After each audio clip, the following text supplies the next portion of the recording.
Di kota Cimahi ada sebuah pemakaman militer Belanda yang menyimpan sejarah Perang Dunia II di Indonesia.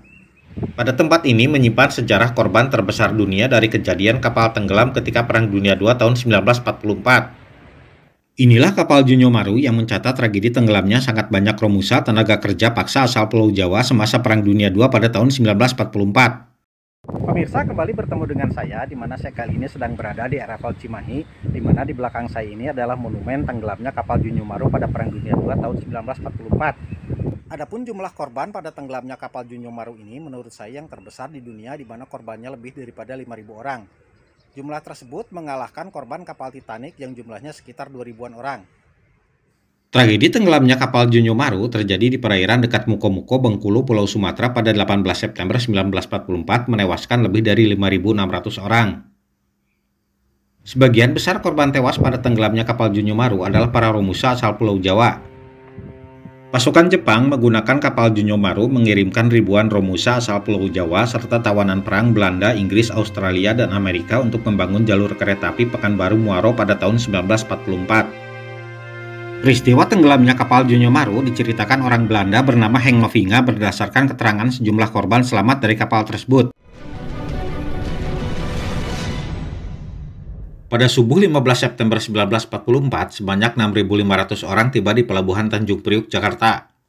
Mereka terdiri 4.200 Romusa asal Pulau Jawa serta 2.300 tawanan perang tentara Belanda, Inggris, Australia, dan Amerika. Kondisi para Romusa asal Pulau Jawa tampilannya mengerikan, yaitu dekil, kurus, dan compang-camping. Mereka terdiri pria muda, tua, juga anak laki-laki umur 14 tahun. Para Romusa dan tawanan perang tersebut kaget melihat kapal untuk mengangkut mereka mirip kapal bangkai berkarat yang tertambat di dermaga. Itulah Junyo Maru yang merupakan kapal uap tua yang tampaknya terlalu kecil untuk mengangkut 6.500 orang. Para Romusa asal Pulau Jawa ditempatkan pada ruang palka di kapal secara berdesak-desakan. Dalam keadaan bau badan karena lama tidak mandi, penyakit kulit, dan sakit mencret, para Romusa itu nyaris tidak bisa bergerak. Pada 16 September 1944, kapal tua Junyo Maru dengan beban banyak manusia berangkat dari Pelabuhan Tanjung Priuk, Jakarta menuju tujuan ke Pulau Sumatera. Pada 18 September 1944, kapal Junyo Maru sudah berada di perairan dekat Muko-Muko di dekat Bengkulu. Tetapi ada kapal selam Inggris HMS Tradewine yang sudah mengintai kapal Junyo Maru.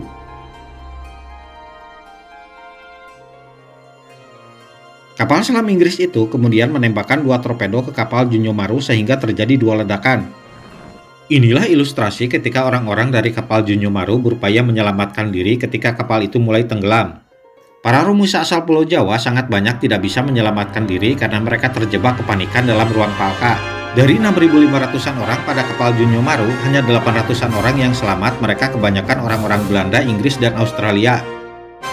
Sementara lebih dari 4.000 orang Romusa asal Pulau Jawa ikut tenggelam bersama kapal Junyo Maru. Nah, itulah monumen tenggelamnya kapal Junyo Maru di perairan Muko-Muko dekat Bengkulu yang dibuat di RFL Cimahi.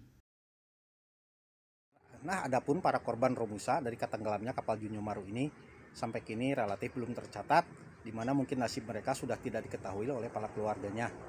Namun para korban kapal Junyo Maru hanya tercatat nama-nama orang Belanda, Inggris, Australia, dan Amerika. Mengapa monumen tenggelamnya kapal Junyo Maru dibuat di RFL Cimahi? Karena ditujukan sebagai tempat orang memperingati peristiwa itu. Sedangkan di Pekanbaru Riau, Pulau Sumatera, dibangun monumen kereta api dan pahlawan kerja pembangunan jalur kereta api Pekanbaru Muaro. Pada dinding monumen digambarkan situasi kerasnya kerja pembangunan jalur kereta api tersebut. Sebagai gambaran, rel kereta api Pekanbaru Muaro selesai pada Agustus 1945, di mana bulan yang sama Indonesia merdeka. Pembangunan jalur kereta api Pekanbaru Muaro menelan korban tewas 20.000 orang Romusa Indonesia serta 703 tawanan perang Belanda, Inggris, Australia, dan Amerika. Walau sudah selesai, jalur kereta api Pekanbaru Muaro hanya sekali digunakan lalu ditinggalkan pada tahun 1946.